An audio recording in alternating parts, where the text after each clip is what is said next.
Salut les filles! Aujourd'hui pour avoir de jolis ongles, on va commencer par les nettoyer avec le dissolvant en bain express de Sephora. Ensuite, on va utiliser la lime, toujours chez Sephora, polissoir, pour polir, faire briller, limer. Et enfin, la manucure Velvet de Ciaté, qui existe en violet, en bleu ou en beige. Alors, pour commencer, on va regarder ce qu'il y a dans la boîte. Donc je l'ai acheté également chez Sephora, je crois que c'est aux alentours de 16 € la manucure. Donc ça se présente comme ça, sous un petit plastique. Alors vous voyez qu'il y a déjà un élastique autour d'un des éléments parce que ça fermait pas très bien. Donc voilà, ça c'est le vernis, donc Ciaté. Une grosse bouteille quand même, c'était sympa d'en avoir mis autant. Ensuite, la fameuse poudre qui va permettre de faire l'effet velours sur la manucure. Le chat.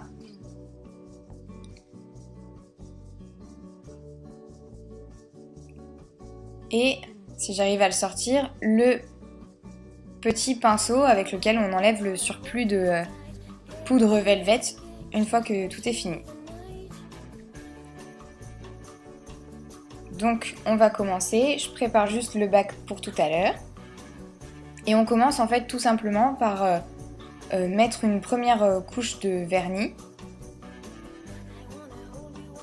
Sans faire trop attention à la qualité de la pose, puisque ça se verra pas forcément.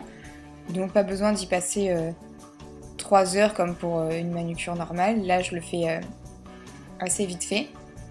L'avantage aussi c'est que la couleur est très jolie.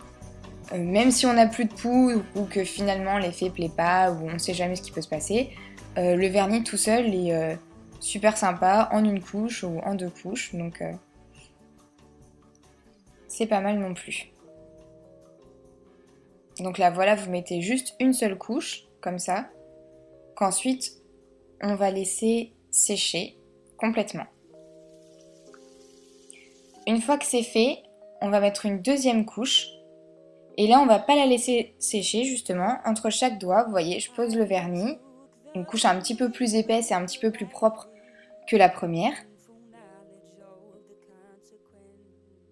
Et dès que le vernis est posé sans attendre, je prends la poudre et voilà, on tapote dessus pour faire descendre la petite poudre. Alors ça se fait assez facilement, il faut juste bien s'assurer qu'il y en ait bien partout sur l'ongle, histoire de ne pas avoir de trous. Ensuite, on prend le petit pinceau et là on fait juste le ménage sur l'ongle. On peut passer sur l'ongle et autour pour enlever le surplus et qu'il n'y ait pas de gâchis ou de poudre qui tombe après. Donc voilà, et on renouvelle l'opération pour chaque ongle jusqu'à ce que les 10 soient faits.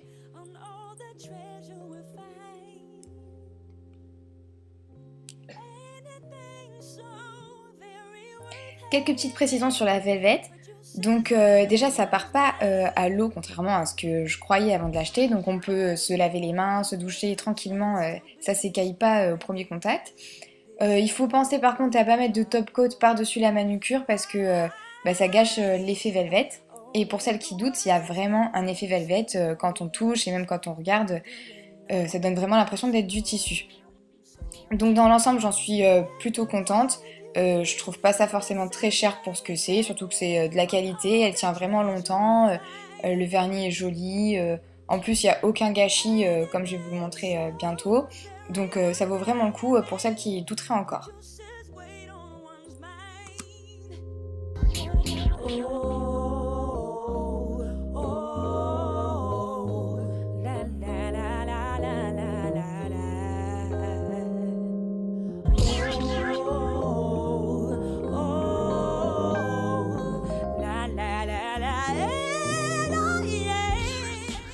Comme je vous l'ai dit, il n'y a aucun gâchis puisqu'on peut balayer comme ça dans le support tout ce qui reste de la poudre et en tapotant la faire re-rentrer à l'intérieur du petit tube. Donc voilà, on ne met pas grand chose à la poubelle, c'est assez économique. Merci d'avoir regardé ce tuto en espérant qu'il vous ait plu et convaincu et à bientôt sur cutipie.overblog.com.